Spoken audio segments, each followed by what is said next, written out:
Global warming বা বিশ্ব উষ্ণায়ন বলতে পৃথিবীর গড় তাপমাত্রা বৃদ্ধিকে কিন্তু বোঝায়। গ্রিন হাউস গ্যাসের নিঃসরণ বৃদ্ধি পাওয়ায় বায়ুমণ্ডলের তাপ আটকা পড়ছে, যার ফলে কি হচ্ছে, ক্রমশ উষ্ণ হচ্ছে আমাদের গ্রহ, আমাদের প্রিয় পৃথিবী। এর প্রত্যক্ষ এবং পরোক্ষ প্রভাব পড়ছে কিন্তু কৃষিক্ষেত্রে। তাপমাত্রা বৃদ্ধির উপর কিন্তু ফসলের ফলন ভীষণভাবে প্রভাবিত হয়।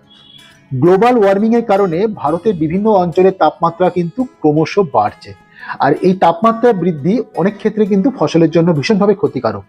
যেমন ধরুন, গমের মতন যে সমস্ত শীতকালীন ফসল রয়েছে তার জন্য উষ্ণ আবহাওয়া ফলনের সময়কাল কমিয়ে দিচ্ছে এবং শস্যের যে কোয়ালিটি বা গুণমান সেটাকেও কিন্তু কমিয়ে দেয়।